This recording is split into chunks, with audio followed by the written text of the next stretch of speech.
Hi hello ಎಲ್ರಿಗೂ ನಮಸ್ಕಾರ. ಹೇಗಿದ್ದೀರಾ? ಚೆನ್ನಾಗಿದ್ದೀರಾ ಅಂತ ಭಾವಿಸ್ತಾ ಇದ್ದೀನಿ. ಸೊ ಇವತ್ತು Saturday, so book review day. ಏನು ಈ ವಾರ ಓದಿದ್ದೀನಿ, ಯಾವ ಬುಕ್ಕನ್ನು ಓದಿದ್ದೀನಿ ಅನ್ನೋದನ್ನು ಹೇಳ್ತಾ ಹೋಗೋ ಸಮಯ. ಸೊ ಇವತ್ತು ಅಂದ್ರೆ ಈ ವಾರ ನಾನು ಓದಿದಂತಹ ಪುಸ್ತಕ ಥಿಂಕ್ ಆ್ಯಂಡ್ ಗ್ರೋ ರಿಚ್ ಅನ್ನುವಂಥ ಪುಸ್ತಕನ ಓದಿ. ಇದರ ಕ್ರಕ್ಸ್ ಏನು, ಯಾಕೆ ಈ ಪುಸ್ತಕ ಇಷ್ಟ ಆಯಿತು, ಇಷ್ಟ ಆಗಿಲ್ವಾ ಏನು ಅನ್ನೋದನ್ನ ನೋಡ್ತಾ ಹೋಗೋಣ. ಸೊ ಏನು ಈ ಪುಸ್ತಕದಲ್ಲಿರುವಂಥದ್ದು ಅಂದರೆ, ನೀವು ಹೇಗೆ ಯೋಚನೆ ಮಾಡ್ತಾ ಹೋಗ್ತಿರೋ ಹಾಗೆ ನಿಮ್ಮ ಜೀವನವನ್ನ ನೀವು ರೂಪಿಸ್ಕೋಬಹುದು ಅಂತ ಹೇಳ್ತಾ ಹೋಗ್ತಾರೆ.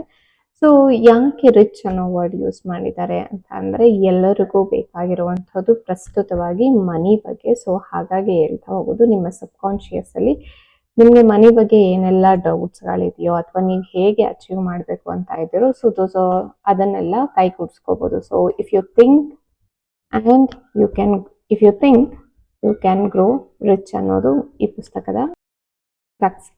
ಸೊ ಏನು ಹೇಳ್ತಾ ಬರ್ತಾರೆ ಇವರು ಅಂತ ಅಂದರೆ, ಬೇಸಿಕಲಿ ಇವ್ರು ಹೇಳುವಂಥದ್ದು, ಯಾವುದೇ ಆಲೋಚನೆಗಳು ಬಂದರೆ, ಒಂದು ವಿಷಯ ಅಥವಾ ಒಂದು ಆಲೋಚನೆ ಅನ್ನೋದು ಮನುಷ್ಯನಿಗೆ ಬಂದರೆ ಅದನ್ನ ಹಾಗೆ ಬಿಡಬೇಡಿ. ನಿಮ್ಗೇನೋ ಒಂದು ಇಷ್ಟ ಆಗಿರುವಂಥ ಅಥವಾ ನಿಮ್ಗೇನೋ ಒಂದು ಕೆಲಸ ಮಾಡಬೇಕು ಅಂತ ಅನ್ಸುತ್ತೆ, ಅದನ್ನ ಮಾಡಬೇಕು ಅಂತ ಅನ್ಬೇಡಿ. ಅದ್ರ ಬಗ್ಗೆ ಯಾವ ಥಾಟ್ ಬಂದಿರುತ್ತೋ ಆ ಥಾಟ್ಗೆ ಒಂದು ಪರ್ಪಸ್ ಅನ್ನೋದನ್ನ ಕೊಡಿ.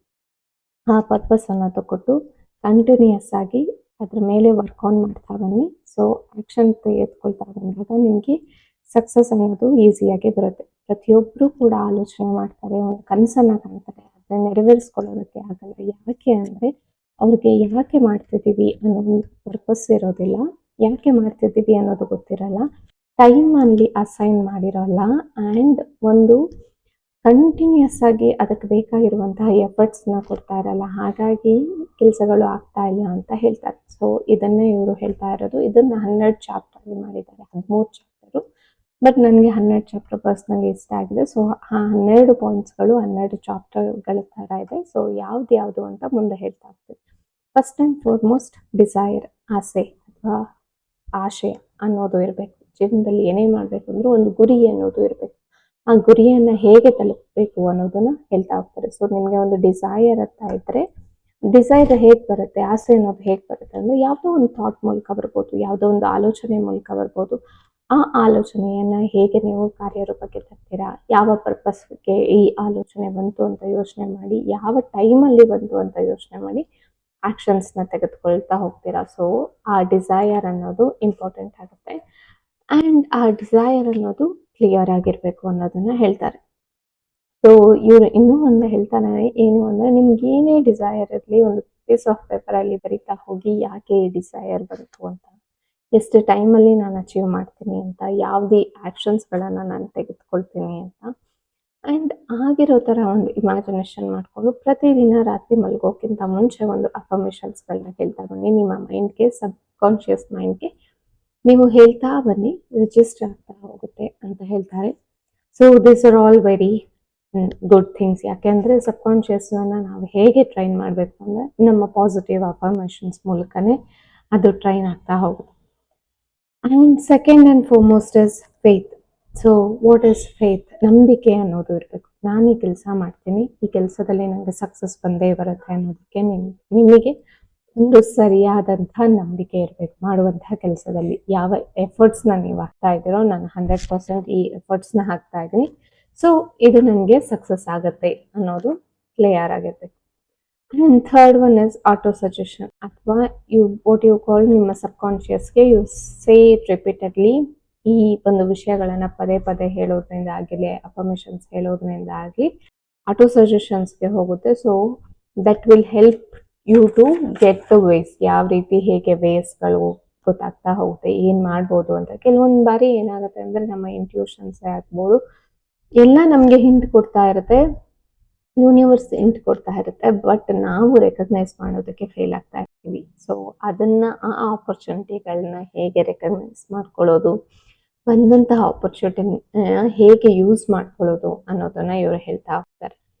ಆ್ಯಂಡ್ ಎವ್ರಿ ಫೋರ್ತ್ ಪಾಯಿಂಟ್ ಏನು ಅಂದರೆ, ನಾಲೆಡ್ಜ್.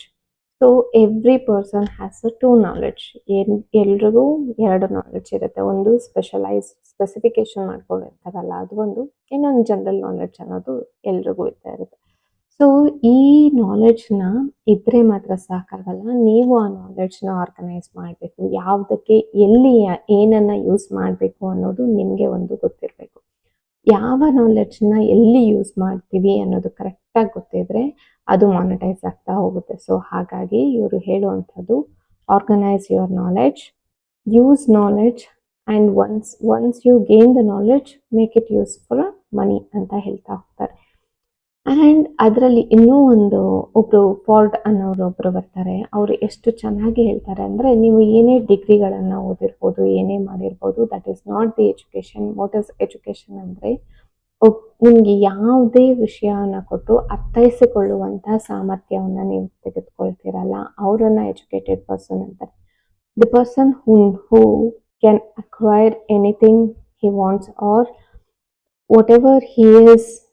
ಬೇರೆಯವ್ರಿಗೆ ಏನು ನೋವು ಮಾಡದೆ, ತೊಂದರೆ ಮಾಡದೆ, ತನಗೆ ಬೇಕಾಗಿದ್ದ ವಸ್ತುವನ್ನು ತನಗೆ ಬೇಕಾದ ರೀತಿಯಲ್ಲಿ ಗ್ರಹಿಸ್ಕೊಳ್ಳೋವಂಥವನು, ಅರ್ಥೈಸ್ಕೊಳ್ಳೋವಂಥವನು, ಅಥವಾ ಅವನನ್ನು ವಶಪಡಿಸ್ಕೊಳ್ತಾನಲ್ಲ, ಅವನ್ನ ಎಜುಕೇಟೆಡ್ ಪರ್ಸನ್ ಅಂತ ಹೇಳ್ತಾರೆ. ಸೊ ಎಜುಕೇಟೆಡ್ ಪರ್ಸನ್ಗೂ ಲಿಟ್ರೇಟ್ ಪರ್ಸನ್ಗೂ ವ್ಯತ್ಯಾಸವನ್ನು ತಿಳಿಸ್ತಾ ಹೋಗ್ತಾರೆ. ಲಿಟ್ರೇಟ್ ಪರ್ಸನ್ ಅಂದರೆ ಯಾರು ಓದಿ ಬರೆದು ಕಲ್ತ್ಕೊಂಡಿರ್ತಾರೋ ಅದು. ಯಾರು ಎಜುಕೇಟೆಡ್ ಪರ್ಸನ್ ಅಂದರೆ ಯಾವ ಸಮಯದಲ್ಲಿ ಹೇಗೆ ಮಾತಾಡ್ತೀನಿ, ಯಾವ ಸಮಯದಲ್ಲಿ ಯಾವ ವಿಷಯವನ್ನು ಗ್ರಹಿಸ್ಕೊತೀನಿ, ಯಾವ ವಿಷಯವನ್ನು ಅರ್ಥೈಸ್ಕೊತೀನಿ, ಹೇಗೆ ನಾನು ಪ್ರೆಸೆಂಟ್ ಮಾಡ್ತೀನಿ, ಹೇಗೆ ಪ್ರೆಸೆಂಟಬಲ್ ಆಗಿ ನಾನು ಇರ್ತೀನಿ ಅಂತ ಹೇಳ್ತಾರಲ್ಲ, that person is a educated person. And ಯಾವ ಮೂಮೆಂಟಲ್ಲೂ ಏನೇ ಒಂದು ಹೊಸ ವಿಷಯ ಬಂದ್ರೂ ಕಲಿಯೋದಕ್ಕೆ ಆಸೆಯನ್ನು ತೋರಿಸ್ತಾ ಇರ್ತಾರೆ, ಕಲಿಯೋದಕ್ಕೆ ಒಂದು ಎಂಥೂಸಿಯಾಸಮ್ ಅನ್ನೋದು ಇರ್ತಾ ಹೋಗುತ್ತೆ. ಸೊ ಇದು ಆಯಿತು. And next is imagination. 5ನೇ ಪಾಯಿಂಟ್ ಇಮ್ಯಾಜಿನೇಷನ್. ಏನು ಇಮ್ಯಾಜಿನೇಷನ್ ಅಂದರೆ, ನನ್ನ ಸಕ್ಸಸ್ ಹೇಗಿರಬೇಕು ಅನ್ನೋದನ್ನು ಆಲ್ರೆಡಿ ಅವರು ವಿಷುವಲೈಸ್ ಮಾಡಿಕೊಂಡು, ಇಮ್ಯಾಜಿನೇಷನ್ ಮಾಡಿಕೊಂಡು ಒಂದು ಸ್ಟೇಜ್ಗೆ ಬಂದಿರ್ತಾರೆ. ಅಂದರೆ ಅವ್ರಿಗೆ ಅವರ ವಿಲ್ ಪವರ್ ಅಥವಾ ಸಬ್ಕಾನ್ಷಿಯಸ್ಸಲ್ಲಿ ಅದು ಆಲ್ರೆಡಿ ಆಗೋಗಿರೋ ಥರ ಅವರು ಇಮ್ಯಾಜಿನ್ ಮಾಡ್ಕೊಂಡಿರ್ತಾರೆ. ಆ್ಯಂಡ್ ಯಾವುದೇ ಒಂದು ವಿಷಯವನ್ನು ಆಗಲಿ ಆ ಥರ ಇಮ್ಯಾಜಿನ್ ಮಾಡಿಕೊಂಡ್ರೆ, ಅಥವಾ ಈ ವಿಷುವಲೈಸೇಷನ್ ಟೆಕ್ನಿಕ್ ಆಗಿರ್ಬೋದು, ವಿಷನ್ ಬೋರ್ಡ್ ಟೆಕ್ನಿಕ್ಸ್ಗಳೆಲ್ಲ ಇರೋದು ಏನಕ್ಕೆ ಅಂದರೆ, ನಿಮ್ಮ ಬ್ರೈನ್ಗೆ ಆಲ್ರೆಡಿ ನೀವು ಹೇಳ್ತೀರಾ ಇದು ಆಗೋಗಿದೆ ಅಂತ. ಸೊ ಆಗೋಗಿದ್ದಾಗ ಅಷ್ಟು ಸ್ಟ್ರೆಸ್ ಆಗಿ ಕೆಲಸ ಮಾಡಲ್ಲ, ಈಸಿಯಾಗಿ ಓಕೆ ಇದು ನಂಗೆ ಆಗಿದೆ, ಇದು ಬೇಕು ಅನ್ನೋದು ರೆಕಗ್ನೈಸ್ ಮಾಡಿಕೊಂಡು ಬ್ಯಾಕ್ ಆಫ್ ದ ಮೈಂಡ್ ಅದಕ್ಕೆ ಹೇಗೆ ಬೇಕೋ ಹಾಗೆ ನಿಮಗೆ ಆಪರ್ಚುನಿಟೀಸ್ ಕ್ರಿಯೇಟ್ ಆಗ್ತಾ ಹೋಗುತ್ತೆ. ಆಪರ್ಚುನಿಟೀಸ್ ಎಲ್ಲ ಕಡೆ ಇರುತ್ತೆ, ಬಟ್ ನೀವು ರೆಕಗ್ನೈಸ್ ಮಾಡ್ತಾ ಹೋಗ್ತೀರಾ. ನಿಮ್ಮ ಸಬ್ಕಾನ್ಷಿಯಸ್ಸು ಅದನ್ನು ರೆಕಗ್ನೈಸ್ ನಿಮಗೆ ಮಾಡಲಿಕ್ಕೆ ಹೆಲ್ಪ್ ಮಾಡ್ತಾ ಹೋಗುತ್ತೆ. ನೋಡು ಅದನ್ನು ಅಂತ ಹೇಳ್ತಾ ಹೋಗುತ್ತೆ. ಅದನ್ನು ಹೇಳ್ದಾಗ ನೀವು ನೋಡ್ತೀರಾ. So that is what the imagination skills, ಅಥವಾ ಈ ಇಮ್ಯಾಜಿನೇಷನ್ ಹೆಲ್ಪ್ ಮಾಡುತ್ತೆ. And organisation and planning. Organised planning ಏನು ಅಂದರೆ, ಈ ಸಮಯದಲ್ಲಿ ಏನು ಮಾಡ್ತೀನಿ ನಾನು, ಈ ಸಮಯದಲ್ಲಿ ಯಾವ ಕೆಲಸವನ್ನು ಮಾಡ್ತೀನಿ, ಅಥವಾ ಈ ಸಮಯದಲ್ಲಿ ಯಾರನ್ನು ನಾನು ಮೀಟ್ ಮಾಡ್ತೀನಿ. ಪ್ರತಿಯೊಂದು ದಿನಕ್ಕೆ 24 hours ಇದ್ದರೆ ಆ 24 hours ಆರ್ಗನೈಸ್ಡ್ ಆಗಿ ಇಟ್ಟಿರಬೇಕು. ಯಾವ ಅವರ್ ಏನಕ್ಕೆ ಮೀಸಲಾಗಿರುತ್ತೆ. ಸೊ ಹೀಗೆ ನಾವು ನಮ್ಮ ಬ್ರೈನ್ನ ಟ್ರೈನ್ ಮಾಡೋದ್ರಿಂದ ಒಂದು ನಿಮಿಷನೂ ವೇಸ್ಟ್ ಆಗೋದಿಲ್ಲ. ಸೊ ಯೂಸ್ಫುಲ್ ಕೆಲಸಗಳನ್ನು ಮಾಡ್ತೀವಿ. ನೆಗೆಟಿವ್ ಥಾಟ್ಸ್ ಬರೋದೇ ಆಗಲಿ, ರಿಪಿಟೇಟಿವ್ ಲೂಪಿಂಗ್ ಥಾಟ್ಸ್ ಬರೋದಾಗಲಿ ಸ್ಟಾಪ್ ಆಗುತ್ತೆ. So it helps you to gain knowledge ಅನ್ನೋದಕ್ಕೆ. ಆ್ಯಂಡ್ ಡಿಸಿಷನ್ಸ್ನ 7 ಪಾಯಿಂಟ್ ಡಿಸಿಷನ್ ಅನ್ನೋದು ಕ್ವಿಕ್ಕಾಗಿ ತೆಗೆದುಕೊಳ್ಳುವಂಥ ಸಾಮರ್ಥ್ಯ ಯಾರಿಗಿರುತ್ತೆ. The person who has knowledge he can take a decision quickly. Decision ತೆಗೆದುಕೊಳ್ಳೋದು ತುಂಬ ಈಸಿ ಆದರೂ ಅದಕ್ಕೆ ಸ್ಟಿಕ್ ಆನ್ ಆಗಿ ಆ ಡಿಸಿಷನ್ ಮೇಲೆ ವರ್ಕ್ ಆನ್ ಮಾಡ್ತಾ ಹೋಗುವಂಥದ್ದು, ಆ್ಯಕ್ಟ್ ಮಾಡುವಂಥದ್ದು, ಆ್ಯಕ್ಷನ್ನ ಕೊಡ್ತಾ ಹೋಗುವಂಥದ್ದು ಇಂಪಾರ್ಟೆಂಟ್. ಡಿಸಿಷನ್ ತೆಗೆದುಕೊಂಡು ಕೆಲಸ ಮಾಡ್ತಾ ಹೋಗಿ ಟೈಮ್ನ ಅಸೈನ್ ಮಾಡ್ಕೊಂಡು ಹೋದರೆ ಖಂಡಿತವಾಗೂ ಗುರಿ ತಲುಪೋದು. ಅದೇ ಇವತ್ತು ಮಾಡೋ ಕೆಲಸವನ್ನು ನಾಳೆ ಮಾಡ್ತೀನಿ, ನಾಳೆ ಮಾಡೋ ಕೆಲಸವನ್ನು ನಾಳೆದು ಮಾಡ್ತೀನಿ ಅಂತ ಪ್ರೊಕ್ರಾಸ್ಟಿನೇಷನ್ ಮಾಡ್ತಾ ಹೋದರೆ, ಲೇಸಿನೆಸ್ ಬರ್ತಾ ಹೋದರೆ ಯಾರು ಒಂದು ಸರಿಯಾದಂತಹ ಗೋಲ್ನ ರೀಚ್ ಆಗೋದಕ್ಕೆ ಆಗಲ್ಲ ಅಂತ ಹೇಳ್ತಾರೆ. ಆ್ಯಂಡ್ 8 ಯಾವುದು, ಪರ್ಸಿಸ್ಟೆನ್ಸ್. ಏನೇ ಆದ್ರೂ ಆ ಟೈಮಲ್ಲಿ ಆ ಕೆಲಸ ಮಾಡಲೇಬೇಕು.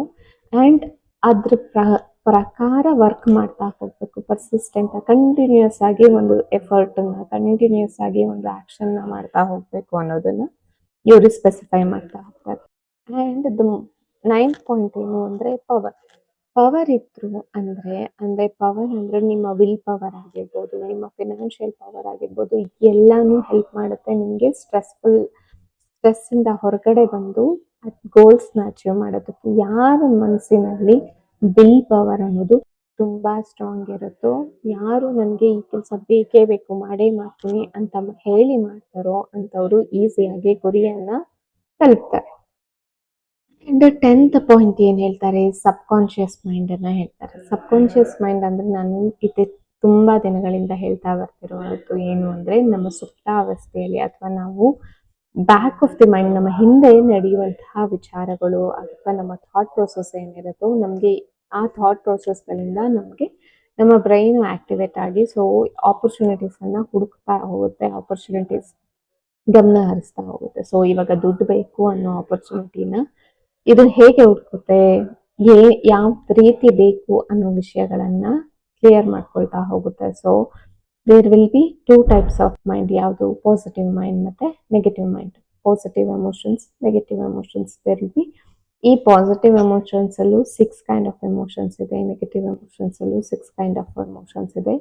ಹೇಗೆ ನೀವು ಪಾಸಿಟಿವ್ ಎಮೋಷನ್ಸ್ ನ ಈ ನೆಗೆಟಿವ್ ಎಮೋಷನ್ಗಳಿಂದ ಹೊರಗಡೆ ಬರ್ತೀರಾ, ಪಾಸಿಟಿವ್ ಎಮೋಷನ್ಸ್ ನ ಸ್ಟ್ರಾಂಗ್ ಮಾಡ್ಕೋತೀರಾ ಅನ್ನೋದನ್ನು ಕೂಡ ಹೇಳ್ತಾ ಹೋಗ್ತಾರೆ.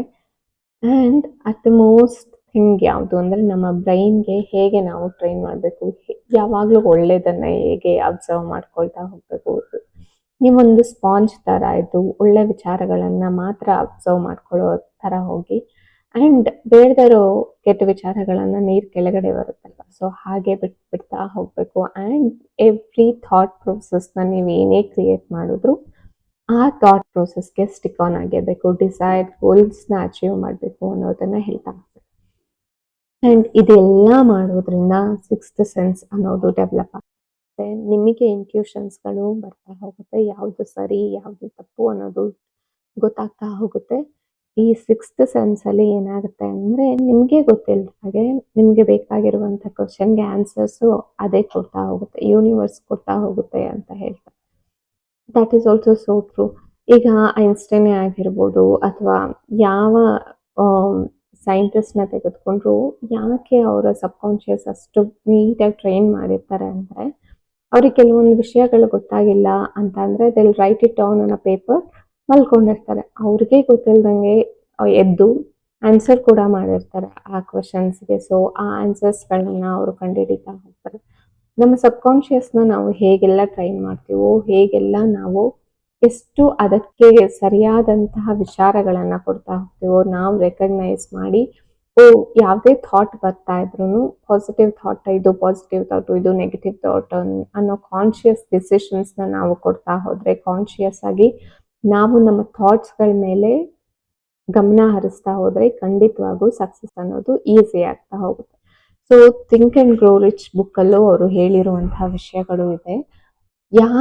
ಯಾವ ರೀತಿ ನಮ್ಮ ಥಾಟ್ಗಳಿರ್ಬೇಕು, ನಮ್ಮ ಡಿಸೈರ್ಡ್ ಗೋಲ್ಸ್ಗಳು ಏನಿರಬೇಕು, ವಿಚಾರಗಳು ಹೇಗೆ ಪರ್ಸಿಸ್ಟೆಂಟ್ ಆಗಿ ಕವರ್ ಮಾಡಬೇಕು ಅನ್ನೋದನ್ನ ಅವರು ಹೇಳ್ತಾ ಇರ್ತಾರೆ. ಸೊ ಇದಾಗಿತ್ತು ಈ ವಾರದ ಪುಸ್ತಕ. ಮತ್ತೆ ಮುಂದಿನ ವಾರ ಹೊಸ ಪುಸ್ತಕದೊಂದಿಗೆ ಭೇಟಿ ಆಗ್ತೀನಿ. ಅಲ್ಲಿವರೆಗೆ ನಮಸ್ಕಾರ. Thank you so much.